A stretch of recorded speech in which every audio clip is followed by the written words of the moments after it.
हमने शहर को दी एक नई पहचान, हम हैं सिंघानिया बिल्डकॉन।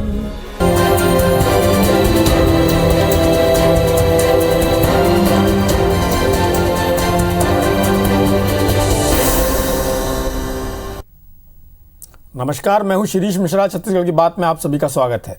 रायगढ़ में वकीलों और नायब तहसीलदार के बीच हुए मारपीट के विवाद से पूरे प्रदेश में बवाल मचा हुआ है। एक ओर प्रदेश के सभी तहसीलदार, उनके अधीनस्थ कर्मचारी और छत्तीसगढ़ कनिष्ठ प्रशासनिक सेवा संघ आरोपियों की गिरफ्तारी की मांग पर अड़ा है, तो दूसरी ओर मामले में कार्रवाई का विरोध स्टेट बार काउंसिल के साथ ही प्रदेश भर के वकील भी कर रहे हैं। कुल मिलाकर आक्रोश और असंतोष दोनों तरफ से है। रायगढ़ में वकीलों और नायब तहसीलदारों के बीच विवाद की वजह जमीन नामांतरण को बताया जा रहा है। राज्य सरकार भले नामांतरण समेत सभी राजस्व प्रकरणों के निपटारे को लेकर गंभीर है, लेकिन रायगढ़ समेत सभी जिलों की एक जैसी कहानी है, जहां साल दर साल राजस्व प्रकरण के लंबित प्रकरणों की संख्या बढ़ती जा रही है। ऐसे में सवाल है कि वकीलों और राजस्व अमले के बीच हंगामा क्यों है बरपा। चर्चा करेंगे, लेकिन उससे पहले देखते हैं एक रिपोर्ट। हम सब एक हैं। ये गुस्सा भड़का है रायगढ़ के तहसील ऑफिस में नायब तहसीलदार विक्रांत सिंह राठौर के साथ साथ क्लर्क और चपरासी के साथ हुई मारपीट की घटना के बाद रायगढ़ में राजस्व विभाग समेत सभी सरकारी विभागों के कर्मचारियों ने सोमवार को काम बंद कर विरोध प्रदर्शन किया। मामले में रायपुर, दुर्ग, राजनांदगांव, अंबिकापुर, बिलासपुर, जगदलपुर से लेकर कांकेर और कवर्धा तक राजस्व विभाग के कर्मचारियों ने प्रदर्शन किया और आरोपी वकीलों की गिरफ्तारी के साथ कर्मचारियों की सुरक्षा गारंटी की मांग की। जो 150-200 लोग घुस के मारपीट किए हैं, ये एक तरीके से लोकतंत्र की हत्या है। तो अगर तहसीलदार पे हमला हो जाएगा, नायब तहसीलदार कार्यपालिक मजिस्ट्रेट पे हमला हो जाएगा, तो ये सिस्टम के मुंह पे तमाचा है और ये सब गतिविधियों पे तत्काल रोकने की आवश्यकता है। हमारे सुरक्षात्मक के जो उपाय है, गिरफ्तारी के उपाय में गिरफ्तार तो 3 लोग कर लिए गए हैं। हमारी सुरक्षात्मक के लिए कोई अभी पहल नहीं हुई है। इसमें यदि शासन उचित निर्णय लेते हैं तभी हमारा ये हड़ताल स्थगित हो सकता है। दूसरी तरफ कार्रवाई के विरोध में अधिवक्ता संघ भी लामबंद हो गए। मंगलवार को स्टेट बार काउंसिल के निर्देश पर प्रदेश भर के वकीलों ने काली पट्टी बांधकर काम किया। अधिवक्ता संघ के मुताबिक रायगढ़ में वकीलों पर एक तरफा कार्रवाई हुई है। वकीलों ने आरोप लगाया कि राजस्व विभाग में भ्रष्टाचार चरम पर है। तहसील कार्यालय के अधिकारी कर्मचारी छोटे छोटे कार्यों के लिए लेन देन की बात करते हैं। वो काफ़ी करप्शन कर रहे हैं, ऐसी शिकायत हमें हमारे पक्षकारों से भी मिल रहा है और हमारे अधिवक्ता महोदय के द्वारा महसूस किया गया है। और ये जो उस दिन का जो विवाद का जड़ है, उसका मूल उनके द्वारा जो करप्शन किया जा रहा है, वो करप्शन है। बहरहाल रायगढ़ के तहसील कार्यालय में हुई घटना को राजस्व अमला और वकीलों के बीच जंग छिड़ गई है। दोनों पक्ष खुद को सही साबित करने में एड़ी चोटी का जोर लगा रहे हैं। अब सवाल ये उठता है, राजस्व विभाग के कर्मचारियों और वकीलों के बीच के विवाद की वजह क्या है? क्या राजस्व प्रकरणों की सुनवाई में देरी और विभाग में करप्शन इसके लिए जिम्मेदार है, जैसा वकील आरोप लगा रहे हैं? वैसे सरकारी आंकड़े भी बताते हैं कि प्रदेश में राजस्व प्रकरण के लंबित मामले साल दर साल बढ़ते जा रहे हैं, वो भी तब जब राज्य सरकार इस मामले में बेहद गंभीर है। बावजूद इसके राजस्व मंडल के लंबित कई प्रकरणों में कलेक्टर की तरफ से समय पर रिकॉर्ड नहीं दिया जाता। सरकार के आदेश के बावजूद पटवारियों के पास खसरा और नक्शा ऑनलाइन उपलब्ध नहीं है। मजबूरन आम आदमी को जमीन की खरीदी बिक्री और बाकी कामों के लिए पटवारी के पास जाना पड़ता है। कुल मिलाकर रायगढ़ में नायब तहसीलदार और वकीलों के बीच के विवाद की चिंगारी जब तक शांत नहीं होगी, तब तक इस आग में आम आदमी पिसता ही रहेगा। रायगढ़ से अविनाश पाठक के साथ राजेश मिश्रा, IBC 24, रायपुर। लोकतंत्र हो या कोई भी तंत्र हो, उसमें हिंसा का स्थान नहीं हो सकता। अपनी बात कहने का तरीका हो सकता है, शिकायत करने के लिए तरह तरह के फोरम है। लेकिन दूसरा सच ये भी है कि राज्य सरकार के तमाम प्रयासों के बावजूद, लोक सेवा गारंटी कानून बनने के बावजूद और सरकार के द्वारा, मैंने राज्य के मुखिया जो मुख्यमंत्री हैं उनके द्वारा लगातार ऐसे प्रकरणों पर जल्दी निपटारा करने के बार बार ताकीद देने के बावजूद भी ये देखने में आया है कि लोग परेशान होते हैं। तहसील में, जिला कलेक्ट्रेट में, और जो ज़्यादातर प्रकरण होते हैं वो राजस्व से जुड़े होते हैं। गलती किसकी है, इसको कैसे सुधारा जा सकता है, और जो अभी एक ठहराव सा आ गया है। दोनों पक्षों की अपनी अपनी जिद है, जिसके चलते पूरे काम रुके हुए हैं और अंततः जनता ही सफ़र कर रही है। तो कौन जिम्मेदार है? सारी बातों पर चर्चा के लिए हमारे साथ दो खास मेहमान हैं। वकीलों का, अधिवक्ताओं का पक्ष रखने के लिए जिला अधिवक्ता संघ बिलासपुर के अध्यक्ष चंद्रशेखर वाजपेयी जी हैं। वाजपेयी जी, आपका बहुत बहुत स्वागत है। कर्मचारियों का पक्ष रखने के लिए छत्तीसगढ़ कनिष्ठ प्रशासनिक सेवा संघ के प्रवक्ता शशि भूषण सोनी जी हैं। सोनी जी, आपका भी बहुत बहुत स्वागत है। Thank you. चूँकि ये मामला ऐसा है कि जिसमें जो कनिष्ठ प्रशासनिक सेवा के जो अधिकारी हैं या और उनके माताहत हैं, उनके साथ जो मारपीट की घटना हुई है, तो निश्चित रूप से कर्मचारियों के बीच में या वहाँ काम करने वालों के बीच में एक आक्रोश का माहौल है। मैं सोनी जी आपसे ये जानना चाहता हूँ, इसके लिए जिम्मेदार कौन है? जिस अधिकारी के बारे में बात आ रही है, उनके बारे में लगातार ऐसा सुनने में आ रहा था कि अधिवक्ता लगातार उनके बारे में शिकायत कर रहे थे कि पैसे की वो मांग करते हैं, चीज़ों को पेंडिंग करते हैं। और ये देखने में भी आया आमतौर पर कि आम आदमी के लिए नामांतरण, बटांकन, सीमांकन, फौती, तो जो दुनिया तरह की चीज़ें होती हैं जो ज़मीन से संबंधित हैं, जब किसी की मृत्यु हो जाती है उसके बाद उसका नामांतरण और बहुत तमाम तरह की चीज़ें, जिसने प्लॉट खरीद लिया उसको अपना नामांतरण कराना, बटांकन कराना, पटवारी मिलते नहीं। जो ऑनलाइन की बात सरकार करती है, सरकार बहुत प्रयास करती है, लेकिन फिर वो एक ढाक के तीन पात वाली स्थिति होती है। आप लोग क्या चाहते हैं, किस तरह से करना चाहते हैं? क्या इस तरह का गतिरोध बना रहेगा? श्री जी, मैं बताना चाहूँगा कि पूरे जो सेटअप है, जिस प्रकार से आप जैसे बता रहे हैं कि इस प्रकार से राजस्व प्रकरणों में जो लेट होता है, इसके पीछे के कारण कई सारे हैं। सिस्टम में जो है, पहले बात तो जैसे अभी लगातार अब नायब तहसीलदारों की भर्ती हुई है। बहुत सारी प्रक्रिया है जिसको हम लोग अभी ई कोर्ट में ऑनलाइन कर दिए, हमने भूइयाँ ऑनलाइन कर दिया, हमने ई डिस्ट्रिक्ट में आय जाति निवास प्रमाण पत्र सब ऑनलाइन है। इन सभी ऑनलाइन चीज़ों को चलाने के सहित में लगातार 24 घंटे में लॉ एंड ऑर्डर की परिस्थितियों से जूझना पड़ता है, प्रोटोकॉल देखना पड़ता है। इन सारी चीज़ों को दृष्टिगत करते हुए जो सिस्टम है, जो क्योंकि हमारे मातहत कर्मचारी जो हैं, जो बाबू हैं, वो सब पुराने सिस्टम के हैं, तो उनको सबको लाइनअप करते हुए चलना पड़ता है।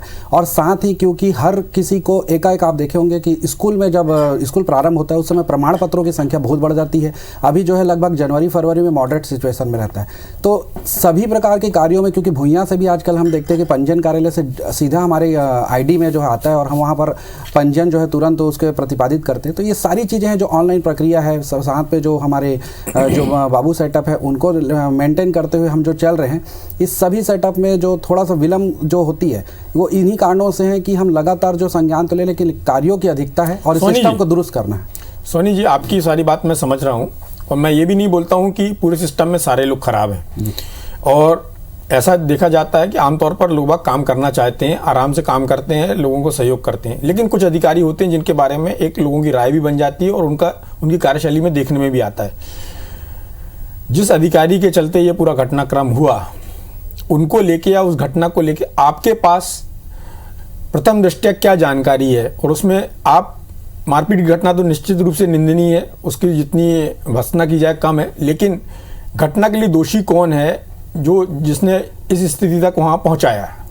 मैं श्री जी आपको बताना चाहूँगा कि जैसे तहसीलदार की जो पदस्थापना जिला रायगढ़ तहसील में एज अ तहसीलदार है, वहाँ पर किसी भी प्रकार के अगर कार्यों में विलम्ब है, किसी भी प्रकार के केसेस के निपटारे में अगर कोई समस्या है, तो इसके लिए हो सकता है वहाँ की क्योंकि उस कार्यालय के सेटअप में क्या परेशानियाँ हैं, वो प्रकरणों में क्यों विलम्ब हो रहा है, ये सारी चीज़ें, क्योंकि न्यायालयीन प्रक्रिया है उस पर मैं कटाक्ष नहीं कर पाऊँगा। लेकिन ये है कि न्यायालय में अगर किसी भी प्रकार की समस्या है, कुछ भी अगर केस में लेट हो रहा है, तो वहाँ पर क्योंकि और भी सेटअप है, वहाँ पर SDM है, वहाँ पर कलेक्टर हैं, तो उस प्रक्रिया को अपनाते हुए वहाँ पर भी अवगत कराया जा सकता है। अगर किसी केस में अगर आपको लग रहा है कि मुझे विलम्ब हो रहा है, तो पुनरीक्षण की भी व्यवस्था है। आप कोई भी जो प्रकरण है जिसको तहसीलदार सुने, उसमें लगता है कि त्वरित सुनवाई कराना जरूरी है इसमें, ऐसे में कलेक्टर के पास जाके पुनरीक्षण भी करा सकते हैं। तो एक न्यायालयीन प्रक्रिया है, परंतु प्रक्रिया में विलम्ब होने के कारण आप किसी तहसील कार्यालय परिसर में आकर 150 से 200 लोग मॉब लिंचिंग करें, ये अशोभनीय है। चलिए, जिला अधिवक्ता संघ के वरिष्ठ अधिवक्ता हमारे साथ हैं चंद्रशेखर वाजपेयी जी। वाजपेयी जी, आपका क्या कहना है? आज आप लोग काली पट्टी लगाकर विरोध प्रदर्शन कर रहे हैं, आपकी क्या मांग है? क्या आपने इसके पहले इस तरह की जो घटना हुई है उसको लेके कभी कोई आपके जो फोरम है या जो आपका संगठन है उसने कभी सरकार के समक्ष ये मांग रखी कि ये जो छत्तीसगढ़ कनिष्ठ प्रशासनिक सेवा संघ के लोग हैं वो आपको काम में सहयोग नहीं करते हैं, या फिर आपसे अनड्यू एडवांटेज चाहते हैं या कुछ चीज़ों की डिमांड करते हैं?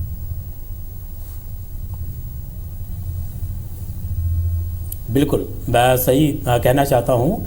अभी हमारे यहाँ इलेक्शन हुआ और इलेक्शन के बीच में हमारी एक जूनियर एडवोकेट है सुनंदा मैडम करके, उनके साथ एक घटना कारित हुई और उस समय अधिवक्ताओं ने जाकर कलेक्टर बिलासपुर को ज्ञापन दिया कि तहसील कार्यालय में अत्यंत भ्रष्टाचार है और रिश्वतखोरी है, वहाँ काम होता नहीं है, बिना वजह के देरी होती है, उसको आप अच्छे तरीके से संचालित करें। और ये आम शिकायत है, हम अधिवक्ताओं को नहीं, आम जनता को शिकायत है कि बिना पैसे के तहसील कार्यालय में कोई काम नहीं होता।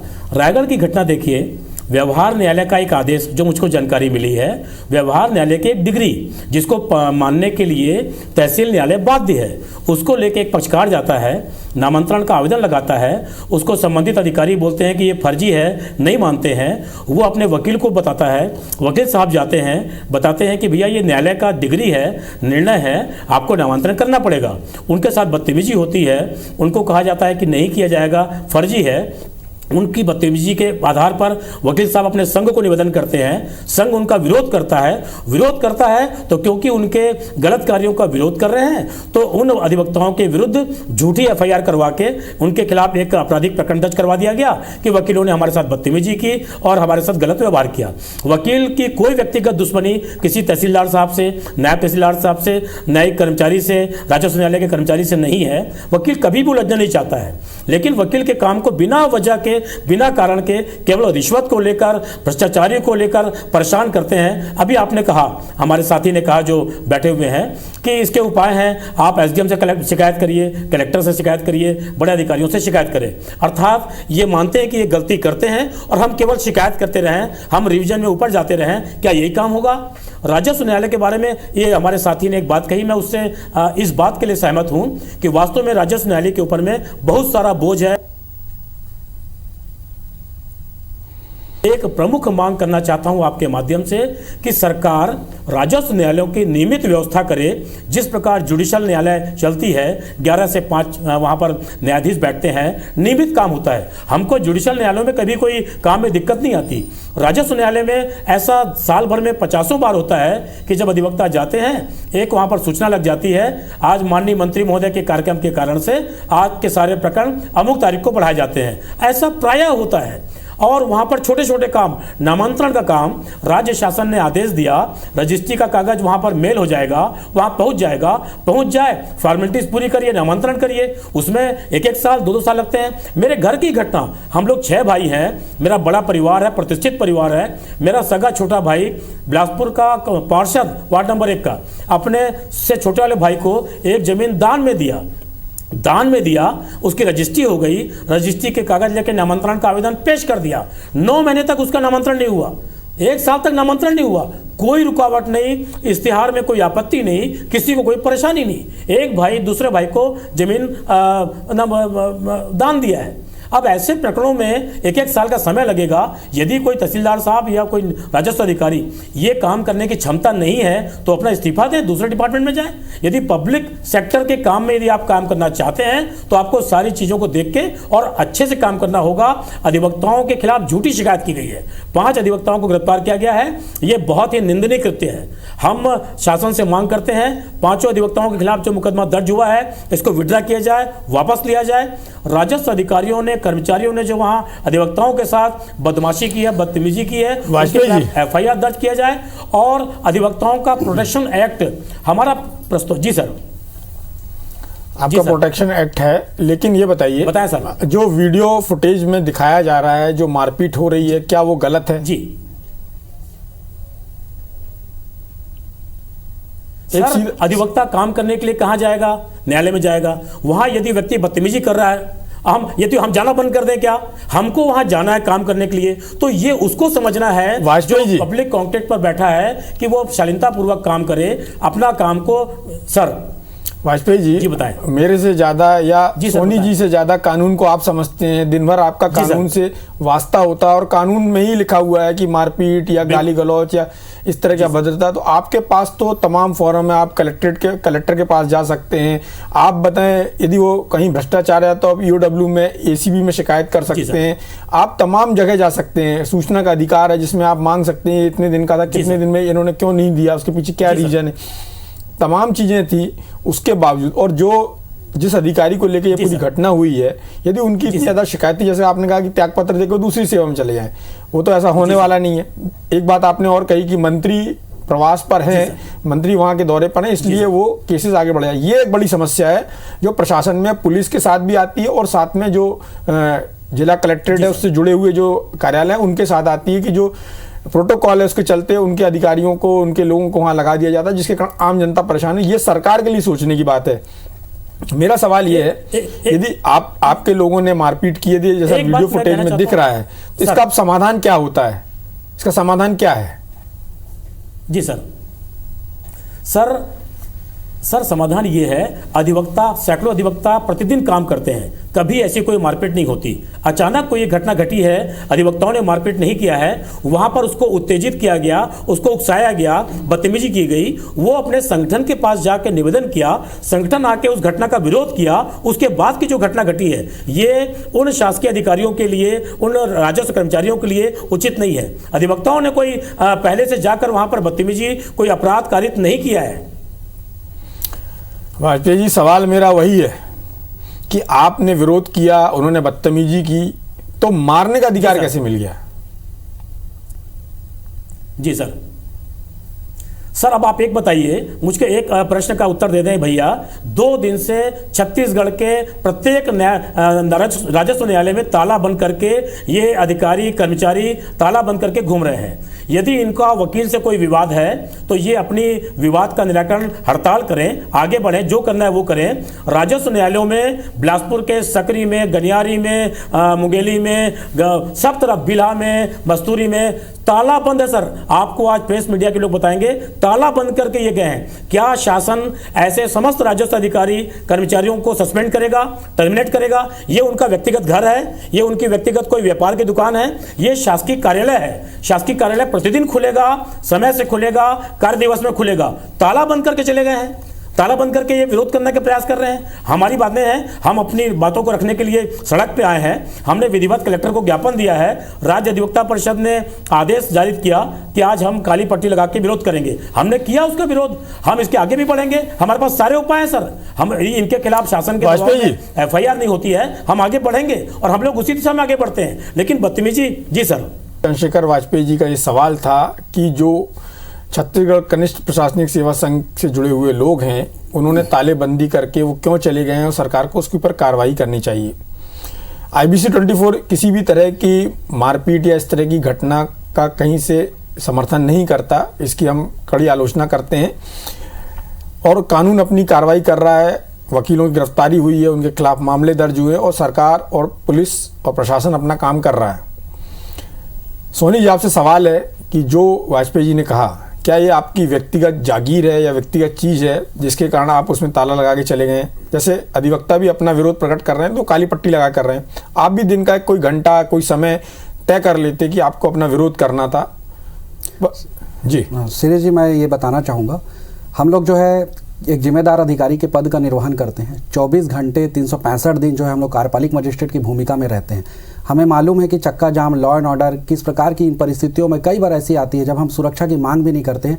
हर जगह हम स्वतः जो है स्फूर्त जो है खड़े होते हैं। हमारे साथ थाना प्रभारी जाए चाहे मत जाए, हम उस जगह पे जाते हैं और भीड़ का भी यह विश्वास होता है कि शायद तहसीलदार साहब आए हैं तो इन्होंने कुछ जो आश्वासन देंगे उसकी पूर्ति होगी।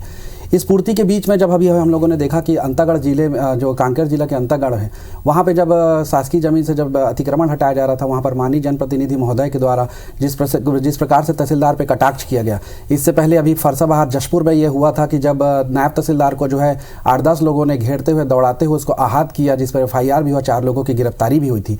उसके बाद में जो अभी कोरिया जिले में भी नायब तहसीलदार के साथ मारपीट की घटना हुई थी। उसके बाद अभी रावणगंज में भी अवैध उत्खनन पर जो कार्रवाई हुई थी। इन सब के बीच में जो है किसी व्यक्ति, जब किसी तहसीलदार, नायब तहसीलदार पे पर्सनली अगर किसी ने आहत किया, कोई दिक्कत की, तो उसको हम लोगों ने ज्ञापन देकर छोड़ दिया। पर इस बार मॉब लिंचिंग का मामला है। इस बार मतलब तहसीलदार, नायब तहसीलदारों का क्योंकि सब्र जो है वो टूट चुका बोलना चाहिए, क्योंकि 150 से 200 कानून के विद्वान अधिवक्ताओं के बीच में मैं फिर आपको बहुत क्लियर करना चाहूँगा, हमारा संघ हमारे विद्वान अधिवक्ताओं को नमन करता है। उनका कोई विरोध नहीं है, ना अधिवक्ता संघ का विरोध है। हमारी दिक्कत केवल उस प्रकार के उपद्रवी तत्व है जो कानून की मर्यादा को तोड़कर न्यायालय परिसर में घुसकर आप जो है बाबू को, लिपिक को और तहसीलदार को मारपीट की घटना करते हैं। हो सकता है तहसीलदार को इतना चोट लग जाता जिसके कारण उसकी मृत्यु हो जाती। Who is the responsible, who is responsible?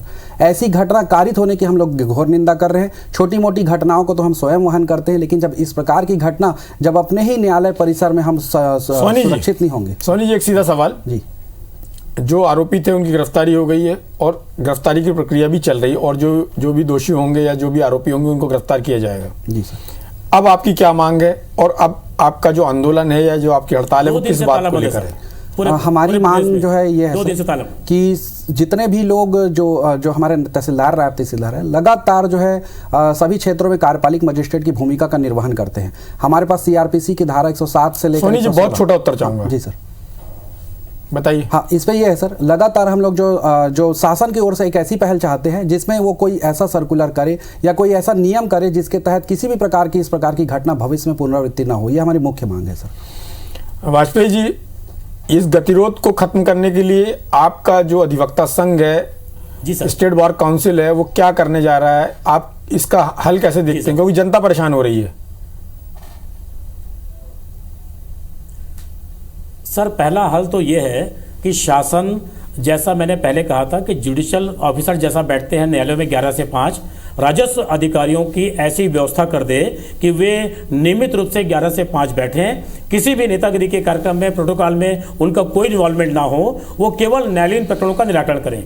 ऐसे यदि अधिकारी कुछ बैठ जाएंगे, ऐसी व्यवस्था पहले होने की बात हुई थी। एक बार बहुत पहले शायद मध्य प्रदेश के समय में ये बात हुई थी कि एक कलेक्टर बैठेंगे एडमिनिस्ट्रेटिव के लिए और एक बैठेंगे न्यायिक कार्य करने के लिए। तो ऐसी व्यवस्था हो जाए तो राजस्व में 2 प्रकार के लोग हो जाएंगे, लॉ एंड ऑर्डर को मेंटेन करने के लिए, प्रोटोकॉल के लिए, और एक न्यायिक कार्य को करने के लिए। तो ये समस्या का निदान हो जाएगा। दूसरा सर, यदि वकीलों के साथ बदतमीजी हो रही है और उनके खिलाफ बिना वजह के प्रेशर बना के, अपने अधिकारी होने का दुरुपयोग करके एक एफआईआर झूठी करवा के गिरफ्तार करवा लिया गया, अपने न्यायालयों में राजस्व न्यायालय, जिसको राजस्व न्यायालय कहा जाता है, उसमें 2 दिन से ताला बंद करके आम पब्लिक को परेशान कर रहे हैं। पूरी चर्चा का सार ये है कि जो कनिष्ठ प्रशासनिक सेवा संघ है वो चाहता है सरकार कुछ ऐसी पहल करे ताकि उनको एक प्रोटेक्शन मिले, जो जगह जगह घटनाएं होती वो ना हो। और साथ में जो अधिवक्ता संघ है उसको ऐसा लगता है कि इस काम के लिए फुली डेडिकेटेड अमला होना चाहिए जो दूसरे काम ना करे, ताकि उनका काम हैम्पर ना हो और फिर एक दूसरे के ऊपर जो ब्लेम गेम है वो ना हो सके। तो सरकार की जिम्मेदारी है, सरकार इस पहल को करे, सरकार के जो वरिष्ठ लोग हैं वो इस पहल को करें, और जिला स्तर पर यदि इस पहल को किया जा सकता है तो वो हो, ताकि प्रदेश स्तर पर जो ये गतिरोध है वो समाप्त हो सके। इस चर्चा में भाग लेने के लिए आप दोनों का बहुत बहुत धन्यवाद। नमस्कार।